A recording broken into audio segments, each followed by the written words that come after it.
All right, you guys, welcome.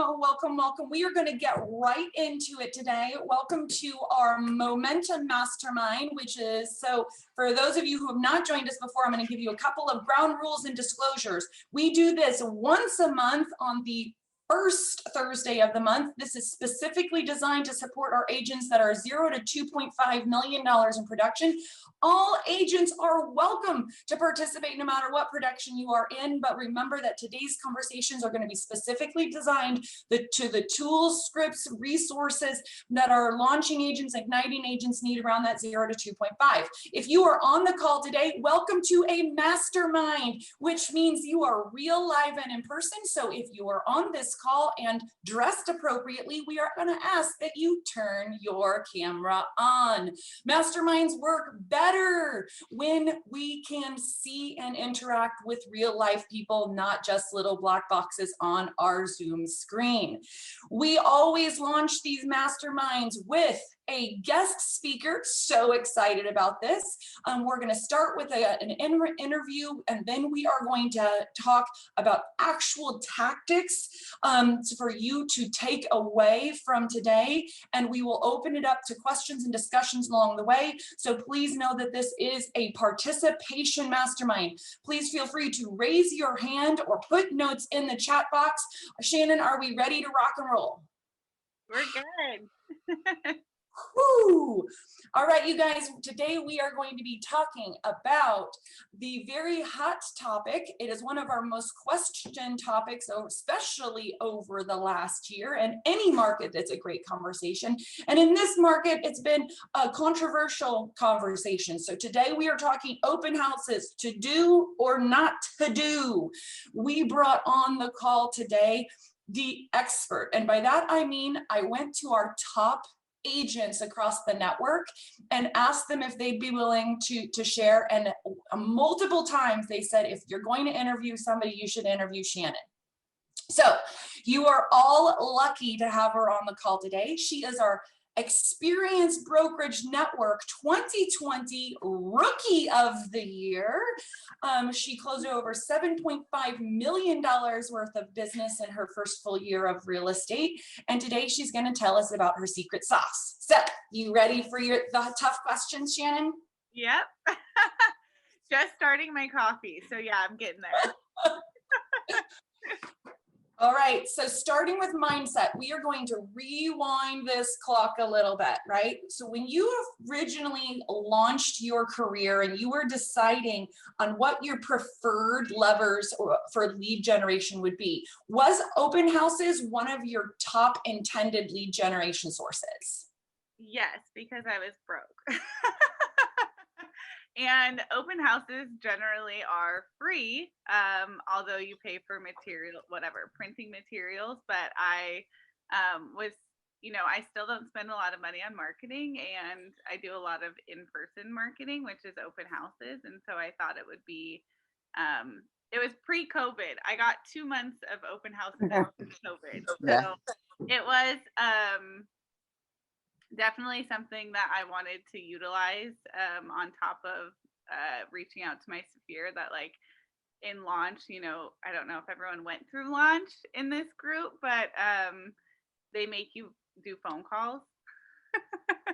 And I am not a cold caller, even to my friends and family and people that I know. And so I was like, I'd rather get in front of people that are actively searching for homes at open houses, because I know that they are in the real estate market.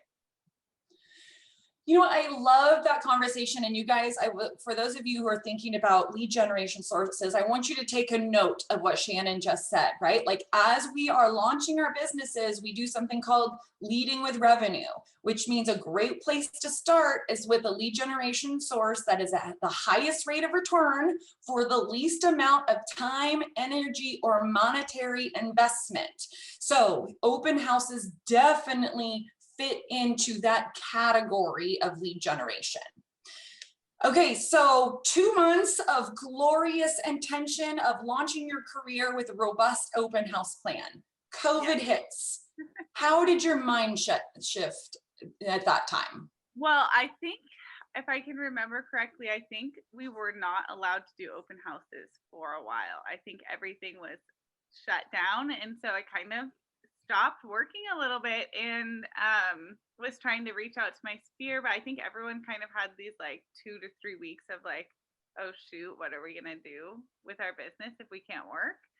And once open houses were open back up, I realized like, you know, a lot of people were questioning going back into it, but for me, it was my main source of lead generation other than reaching out to my sphere of influence. And so I had to figure out like mindset, like I had to figure out how to, sorry, I was getting brought a charger. I had to figure out how to shift that and make it work. I love that. So you guys, before we go on, I told Shannon I would handle all of the network and brokerage wide disclosures. So before we go on and digging into how she is doing it, why she's doing it, what she has changed, we're going to stop for a minute and say, because we often have a question about what is the brokerage or network policy on holding open houses. So let's just clear that up right now, right, Shannon? Yes, that would be great.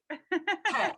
So you guys, the most important thing to note is that you are independent contractors, right? So to do or to not do an open house will be determined based on you as a business owner and complying with the state and health guidelines set forth for your county.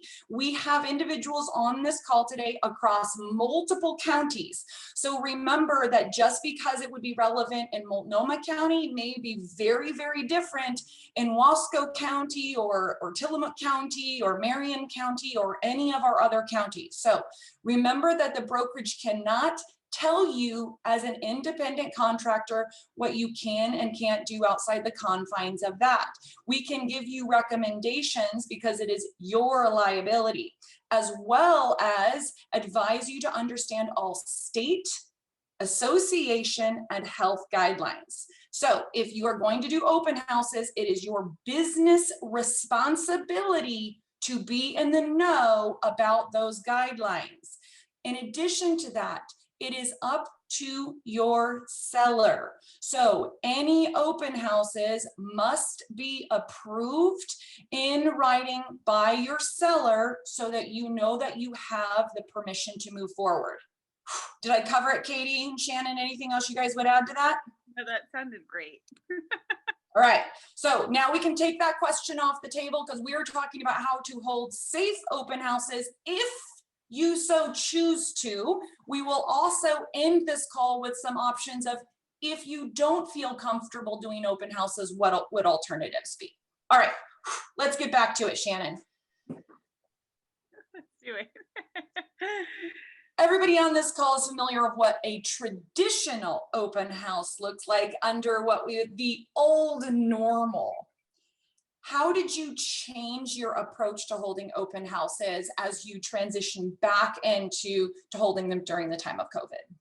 Yeah, so when I first started my open houses, I was like wanted to like kind of go big and be known for open houses, and I didn't have any listings, and so I wanted to have a very professional kind of setup and make it fun. So I would bring snacks and LaCroix and waters and to all my open houses, which was a pain if they were on the third floor condo. But I still did it. And I would bring music, and I wanted people to stay and have conversations with me inside the home. And to kind of make it fun for people and make them feel comfortable. And when COVID hit, I had to not do that because no. And so I started to think of different ways to interact with people. And that was my main source. Instead of bringing food and music and stuff like that, I started bringing printouts of like a client full from the MLS. I bring the total market overviews that are provided to us by Keller Williams every Tuesday. And I also go that morning and print out comparable homes that are active on the market, and make sure to notate any other ones that are having an open house for people. And that's kind of just to show my market knowledge. Even if I don't make the TMOs, I can explain them. And it's kind of just a conversation starter, because I have everyone wait outside during the open houses in a line. It's single file, one group in at a time. So while they're waiting outside for 20 or 30 minutes, I want to give them something to look at. I love it. And for those of you who aren't familiar, TMO is Total Market Overview. So just to help with the acronym. Okay, so as you were kind of launching into this new way of doing it, right? Like trying to figure out how to do this safely, trying to create those queues of people, adjusting what you're bringing.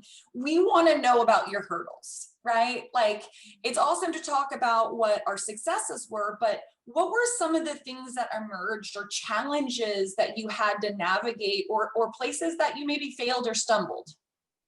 I do not like confrontation. And so when people were trying to come into an open house without a mask on, that was a big hurdle for me, just because I am a yes person.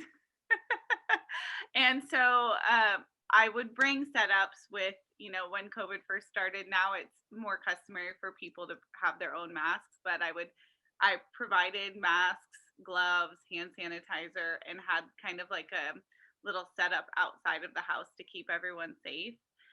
But there were multiple times when people were not respecting the boundaries, and I kindly explained to them, this is an open house. That doesn't mean anyone can just walk in. It's a business still, and if you can't respect the seller and me, then I don't have to let you into the open house. So you can either wear a mask, or you can have your agent do a private showing and have that conversation with your agent. That's awesome. And let's bring some perspective to that. How often did that fierce conversation show up in the early days? In the early days, it happened often, and it actually is happening now again. Now that people are vaccinated, people are kind of giving me pushback about wearing masks. Like, hey, I'm vaccinated. I'm like, that doesn't mean that you. And I kind of have to say, I'm not a healthcare provider. I'm not a doctor, but I'm pretty sure that it doesn't mean that you can't contract COVID, and the sellers have requested this, and I'm working on behalf of them.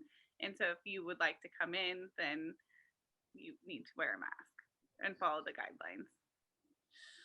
I love that, you guys. And because I think that's one of the biggest things that people are afraid of. We have a lot of people that are non-confrontational. I mean, I don't think they wake up and say, yay, I get to do a whole open house today and have people have challenges showing up. So what is interesting is we fought that fierce conversation battle at the beginning. It became normalized, and now we're on the other side of that. So if we're preparing to do open houses in today's world, having a script in place, having tools in place to help us navigate that conversation sounds like it's really important. Mm-hmm. Yeah, awesome. We're going to go a little deeper into that when we go through setting the environment under best practices. Let's talk about results, right? For those of you guys who are wondering, I just asked Shannon, her goal is to hold 4 open houses per weekend. Is that correct? Yep. So 4 open houses per weekend. So you're doing 10 to 16 open houses per month. All right, that's really important, because we're not just talking to somebody who's doing 1 a weekend. We're looking at multiple. So I just have to ask you, how are you fitting in 4 open houses a weekend? I make sure, I think about it as Saturday and Sundays are a normal work day for our business. And so when you think about it, with prep time, drive time, and the 2 open houses, it's a total of like 6.5 hours, which is still less than a normal work day for most people. And so I definitely make sure that I do one from like 10 to 12 or 1 to 3, or have an hour in between, so I can eat. And then I either before or after, if I have private showings, then I still have time to do those as well. But I consider Saturday and Sunday a a full on work day. I don't take weekends off usually. I love that. Okay. And tell us, I love this quote, this statistic as well, right? Rookie of the year, over $7.5 million in business. What percentage of your business in 2020 came from open houses? It was about 75 to 80%. 75 to 80%. So the question of are they effective is easily answered. So have you been tracking what your statistics are as far as what is the average number of people who come through and how many leads you're pulling out of each open house? I have not. That is no, I do track. So this year I've started to implement a new system. So I do have all of my tracking on tech online now, because it was, before just doing pen and paper, having people sign in, and that was honestly, I would shred them after, because it was impossible to keep stacks of paper all the time.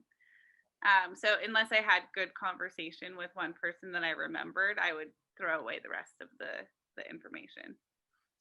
And what is your tracking system that you're using now, right? Now that we've got the tech in place, what have you found to be effective? So I have, I make a Google Forms. It's free if you have a Gmail account. You can do Google Forms for honestly anything. And I have a small questionnaire on there, but people do fill it out. It's a lot of information, but I have them fill it out up front before they go inside. And so they think it's required, which I do require it now, because there are two COVID questions on there as well.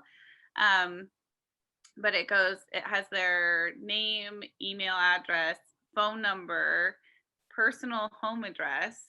And most people give me all of this information. I mean, some people lie on it, but most people give me all the correct information.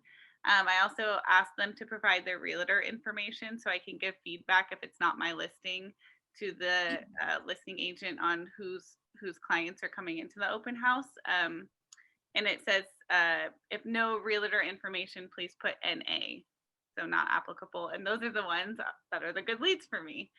And then there's the two COVID questions on the bottom that are just standard from, I think I Googled COVID questionnaire.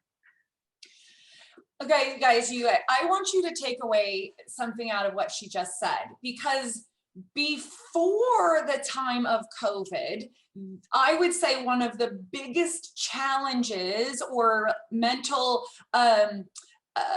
blocks that we had is asking for people's information, right? Like that used to be the biggest, hardest thing. The hardest conversation is do we collect people's information or not collect them? And how do we go about collecting them? And how do we get accurate information, right?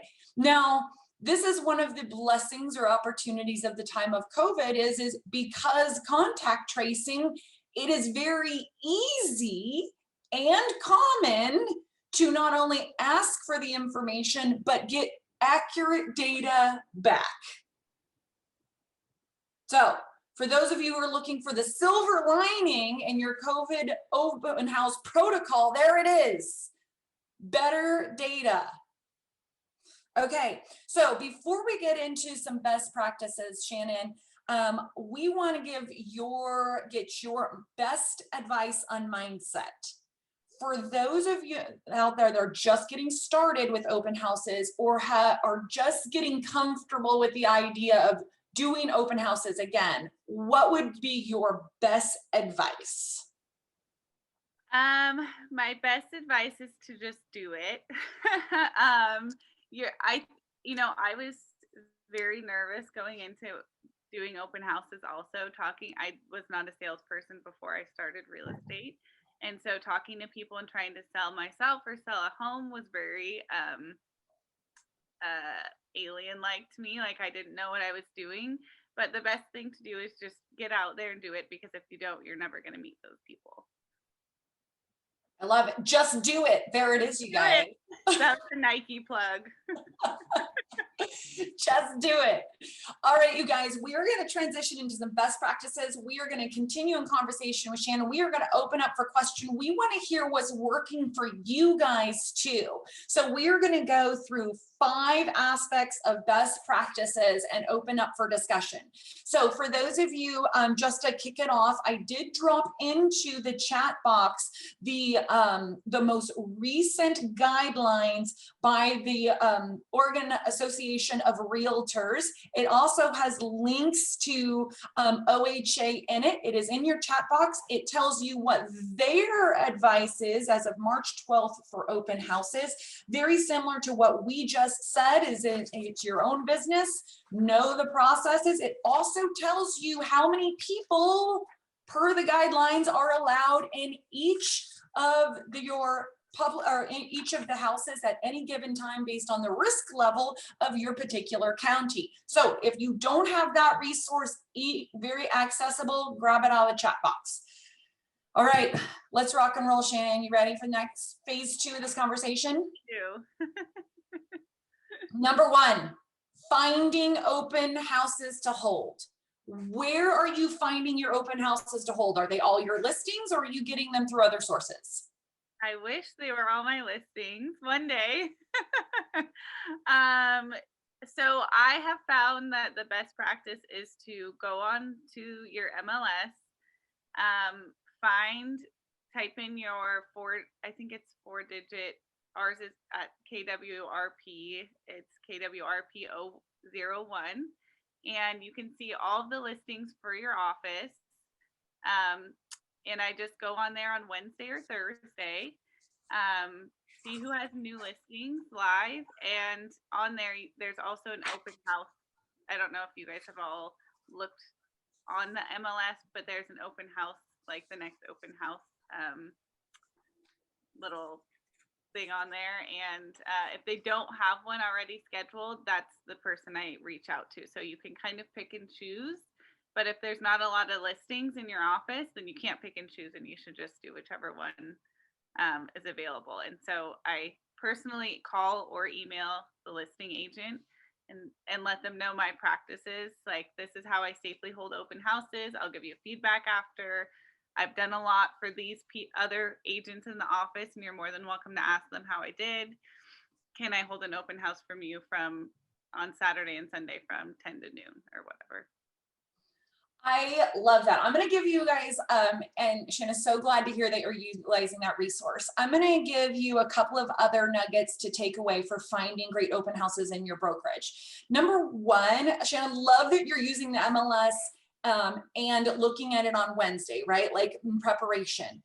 One step further, you guys, set up an automatic search to come to yourself with any listings for your brokerage. So you are immediately notified if any listing in your brokerage is listed, and specifically if you are wanting to hold open houses in a specific area, get notified. So immediately when it's listed, you can reach out to that agent, preemptively ask them if they have an open house scheduled, and ask if you can be the one to earn the right to hold it open. So even before that comes together.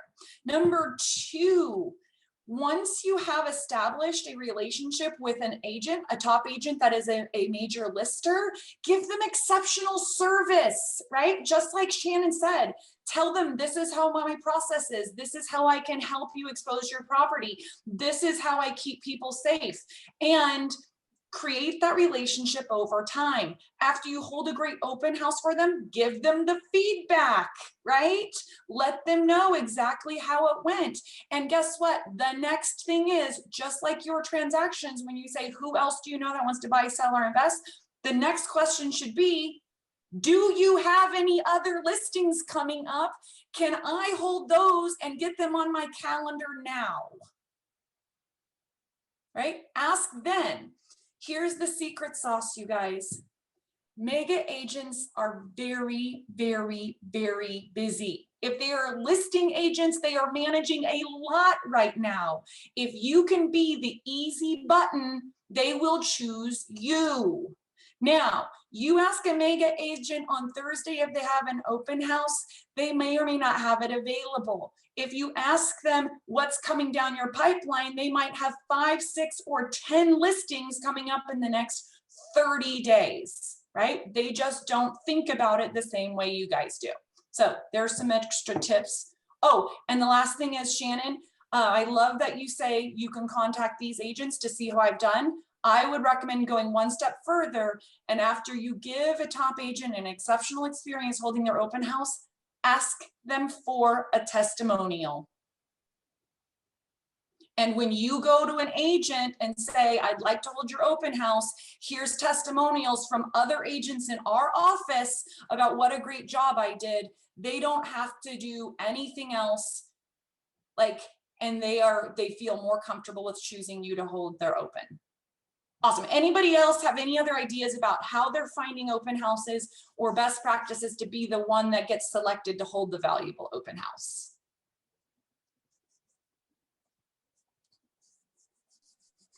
What feedback are you giving the listing agents that you've held your open houses for? Well, I can tell you the one negative feedback I get often, to be completely honest. And so this is something you should not do.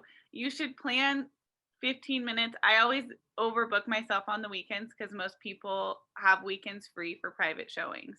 And so if an open house kind of runs a little late, I'm already running late for my next showing, and then it takes me until later that evening to give feedback to the listing agent. So I would say the one thing that I get negative feedback is not giving them quick enough responses. So I would I should also start doing this, and plan for 15 minutes after the open house, not book something so quickly, and sit down and write the feedback right after the open house. And they really appreciate that when I do that. I love that. That would be my recommendation to you guys. No more than 30 minutes after you have closed the door to that open house, you should have feedback in the listing agent's inbox. The reason being is because they have trusted their valuable listing with you, and their seller is anxious to get results. So they're waiting. If they're having to say, I'm waiting on the person who did the open house, that is not a good conversation. So I love that, Shannon. Book out at least no more than 30 minutes after you close that door. The results are in the listing agent's inbox. What should those results be? How many people came through today, right? How many of them had agents, and here's the agent's information, right? So they can follow up with the agents of the people that are not in your lead pool.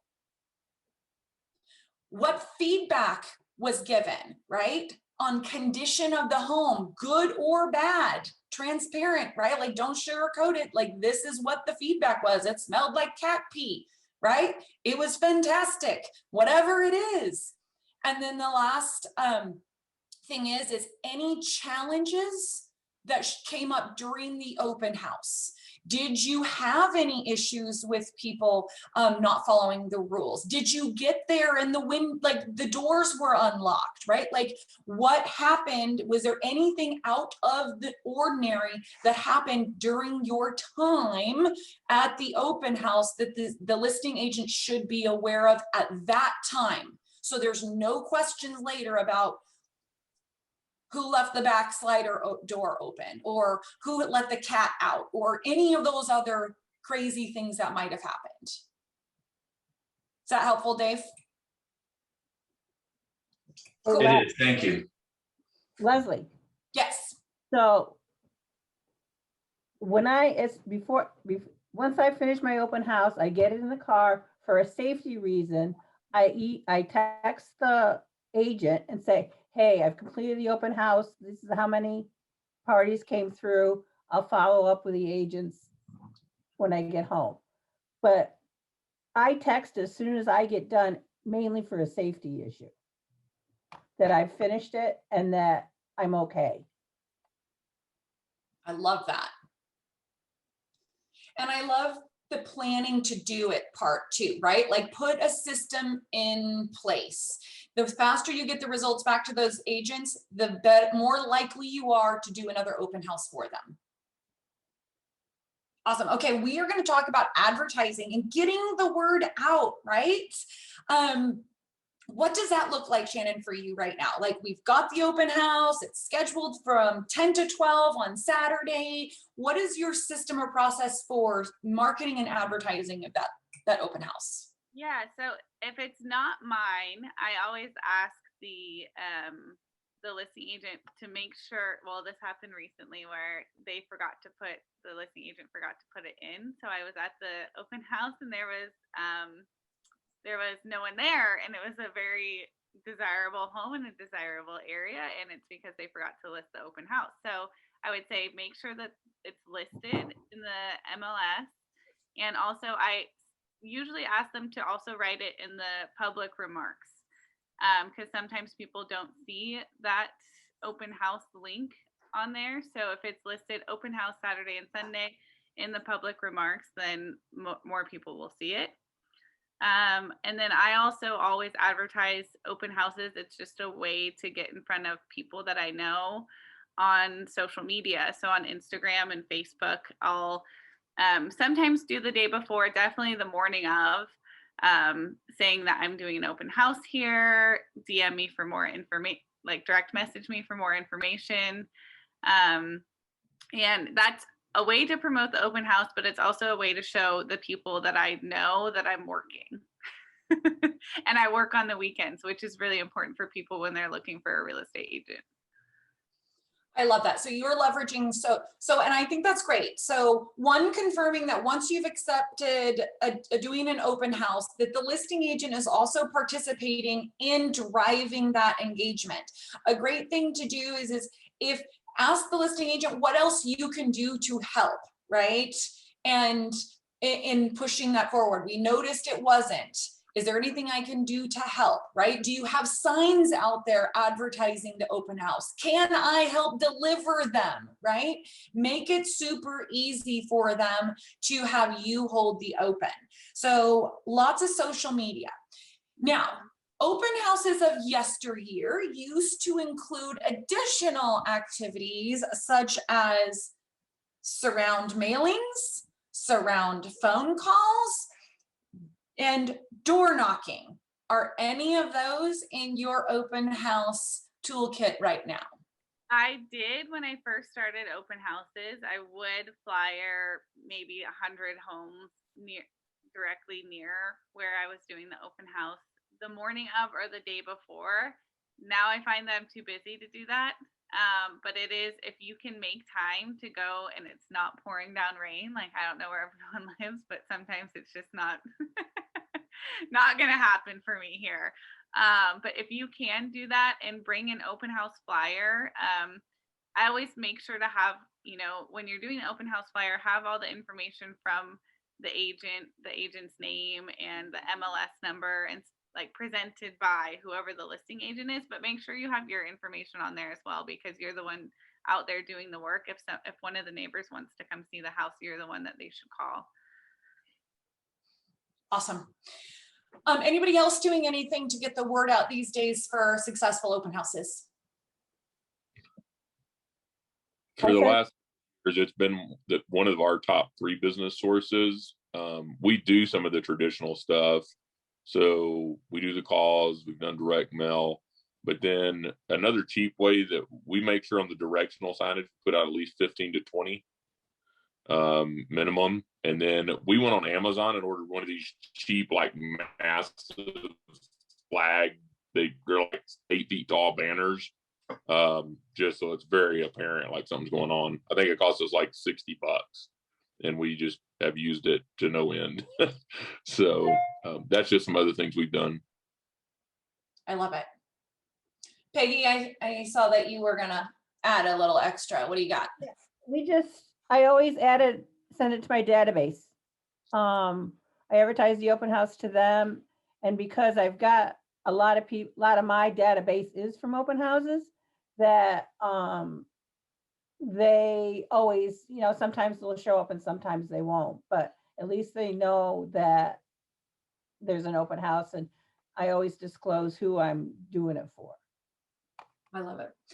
The last thing that I would add to this, you guys, is engage the seller in the social media advertising aspect, right? Have the seller share the open house. Have the seller advertise that that's going to be held. We don't want the seller to attend, but oftentimes engaging the seller to share that information is going to go out to people in their database that are also like-minded and would have a high probability of also wanting or being interested in that neighborhood. So we can often get a lot of traction if we're engaging the seller also in that conversation and not bearing the full weight of the marketing and advertising on ourselves.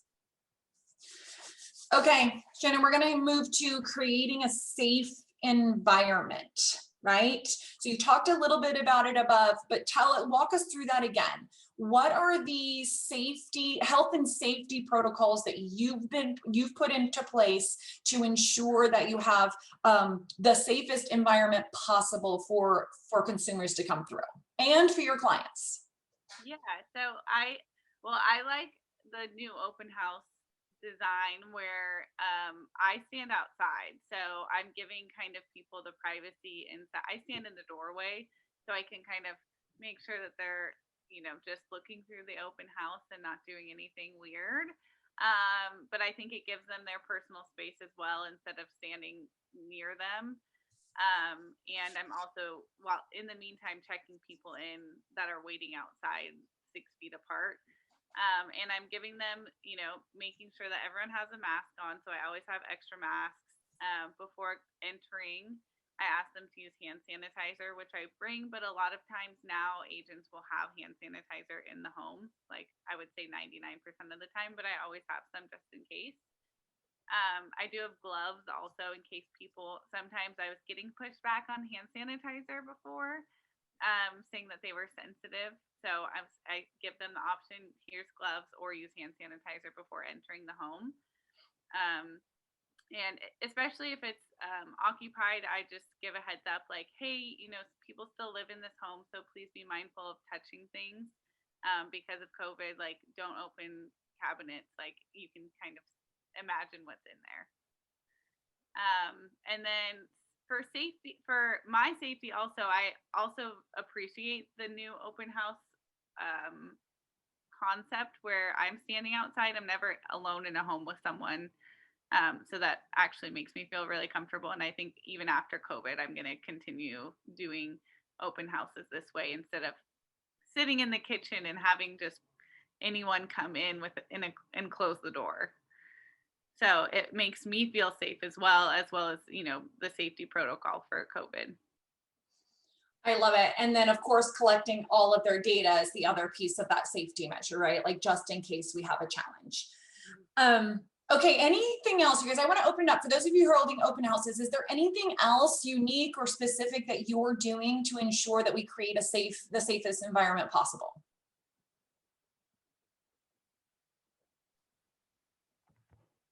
We have 2 people.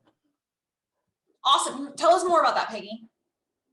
So the way we work our open houses, first of all, we have a laminated instructions for the open house. They're pasted on the house before they get in. They're pasted at the door, and they're pasted on the counters. And that just goes over and tells them, you know, what they're allowed to do and not to do. John usually stands outside with a bucket of booties. They give him the booties. And then they have a choice of either taking a glove or a sanitize. And he does it before they enter the house. When they're standing in line, we have them 6 feet apart. We they have their clipboards and they fill in all the information for the COVID. We have not gotten any pushback about anything as far as wearing masks or filling out their information. But I think the big thing is posted everywhere you can, the rules of the open house. I put it on the door, I put it on the garage door, I put it everywhere. Because then then there's no question. And then I have this, I have the COVID one that Colleen gave us, the Exhibit A. That's on the front door anyway. But then the open house, we usually have per the seller. This is a requested by the seller. And then if they don't want to follow the rules, then it's their, you know, it's their problem. But we have had no pushback on anything. Peggy, I love, love, love that. And I'm so glad you brought up, because first of all, I know how much you love confrontation.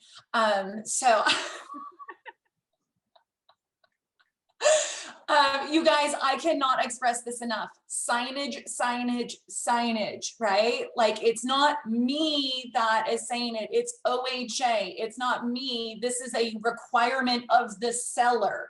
Like, I work for, Shannon, you said, I work for the seller. This is a business, right? These are the rules of engagement. You can choose to opt into those rules or opt out. No problem, right? I'm not being tough on you. I'm being tough on the standard. The standard is clearly posted, right? So if you're finding that you are getting pushback, I would probably reevaluate how you're handling the process of getting people into the doors, and the expectation that you're setting. And the last thing, I say this a lot for launching agents, guys, it's only weird when you make it weird, right?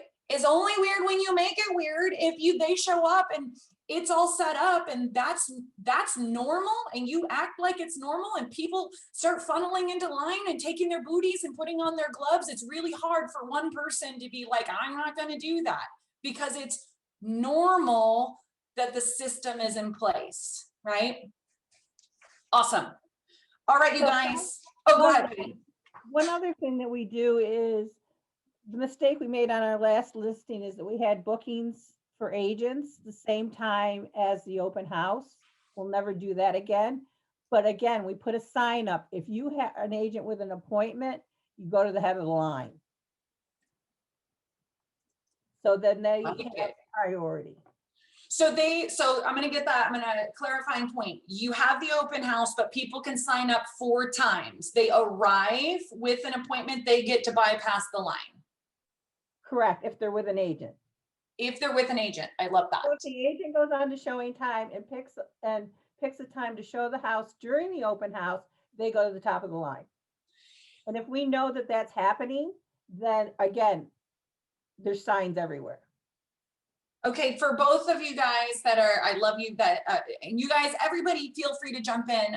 Peggy, thank you for adding so much. And Shannon, I have a question for you. Do you have a maximum amount of time that you allow each party to go through the property? What does that look like?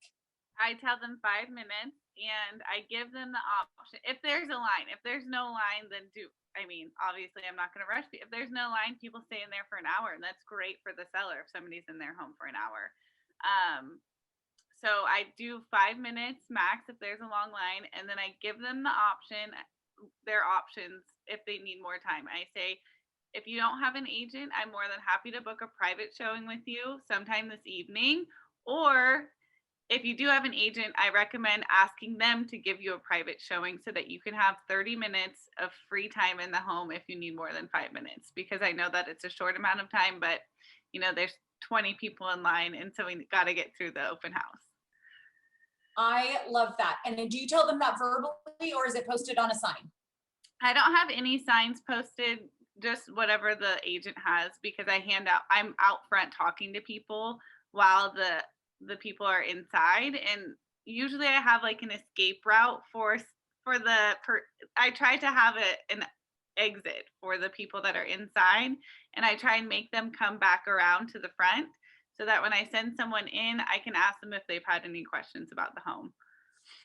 I love that. And that goes back to our normal open house protocols of know your property, right? Like know your property, know your environment, make sure you've had time to set up, make sure that you have time to know your entries and your exits, your safety plans, what that condition of the house is in before you get there. And I love that strategic funneling of people so they have to come back and see you before they leave.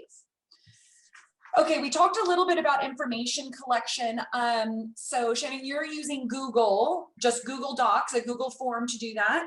Another one that we've heard a lot about is Cognito, which is another form collection. Is there anything else that people are using to collect actual client data?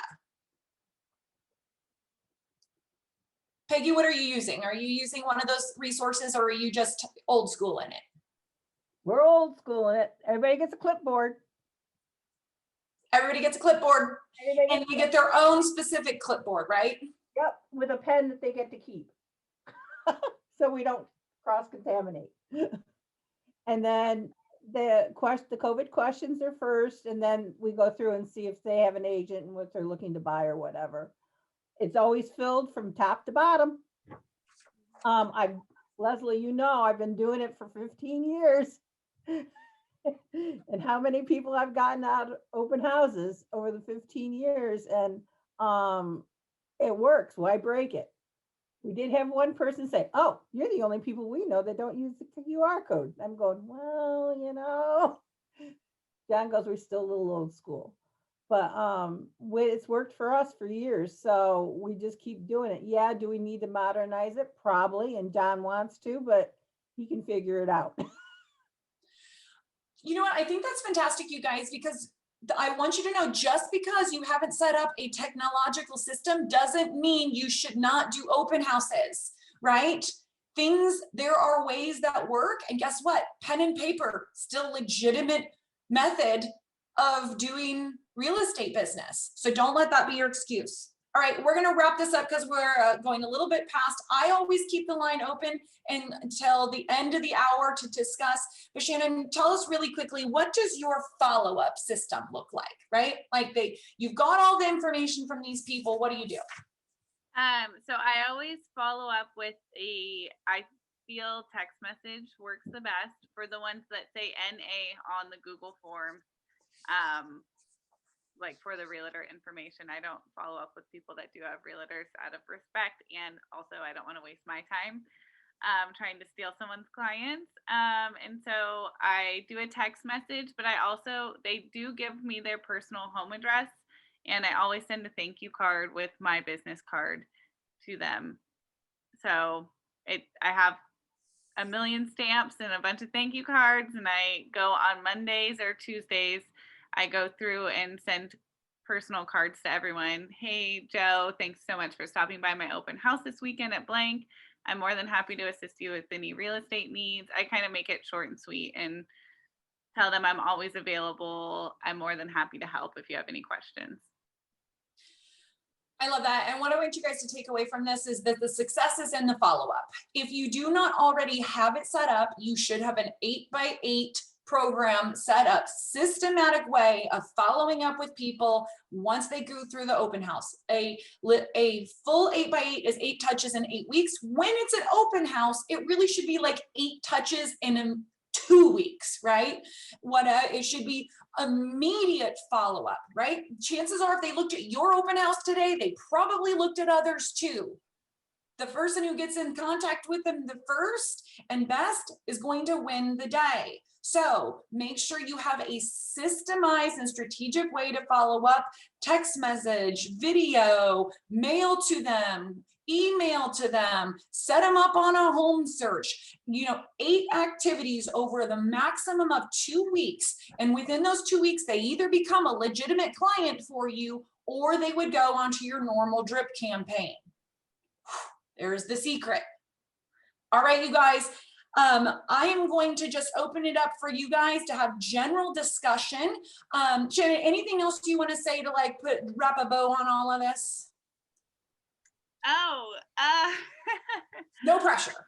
No, I think that, I go into open houses as not a salesperson, but just as somebody kind of facilitating. And my goal is to sell the home, but sell myself also by making people feel comfortable. And I think that's really important, not to just go in and try and I'm not very pushy or a salesperson. So that's kind of my technique. I befriend people, and I want to have human conversations. And I think that in today, if you go into most open houses, people are very pushy and sales like. And so it's kind of comforting and letting people know, you're going to be working with your real estate agent for 1 month to a year or 3 years, and you want to feel comfortable with them. I love it. And it's clearly working because it's all about the relationship.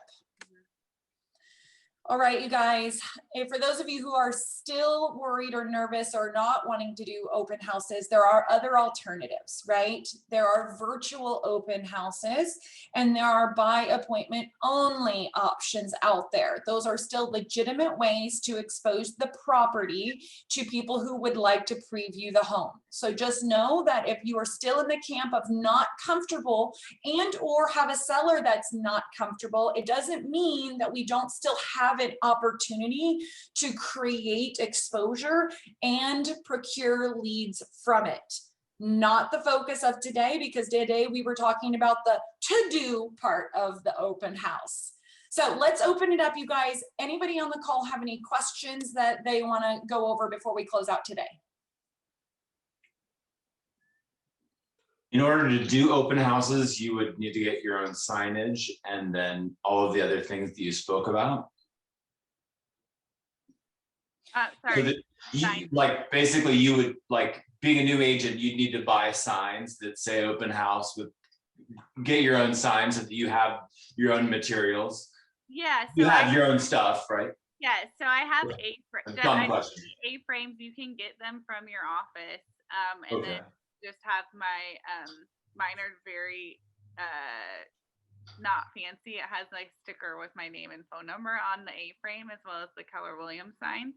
And I usually put 4 out, depending on the area in the home, like on each corner leading to the open house. Although that is a little old school because most people have, I think they were for directionals, like actually how to get to the open house, but now people have phones and maps.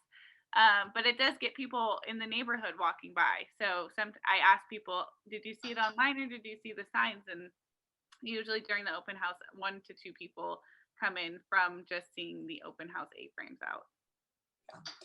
And so you're going to do A-frames and directionals are great options. Both can be got, you can get them all from your market center. Thank you. Another tool we use often is the KW property search app. So we set that up branded to every agent on our team. And then the conversation just is real simple. If they don't have an agent, we go, hey, Leslie, that's awesome. What property search app are you using? Zillow, Realtor, the normals. Awesome. Hey, I'd love to send you mine as well. And get some feedback from you tomorrow on what you're thinking about it.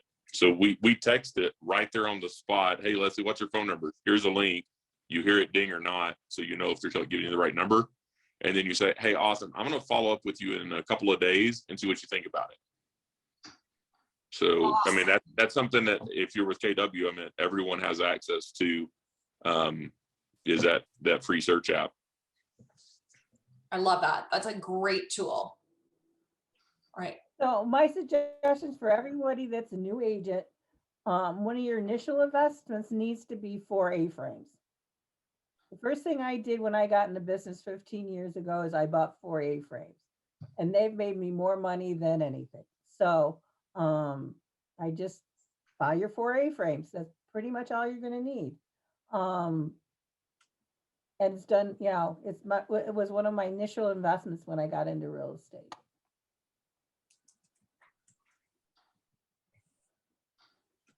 Awesome. What other questions you guys have? Any other fears, limiting beliefs, things that have worked?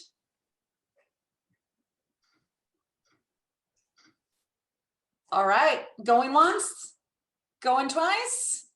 All right, we're going to take it away. In summary, open houses worked before and they still work. They are one of the cheapest, most effective ways to lead generate, no matter what the market conditions are. Make sure that you're being safe and make sure that you're running your business like a business. Make sure that you do know the current guidelines for the county that you are operating your business and open houses in.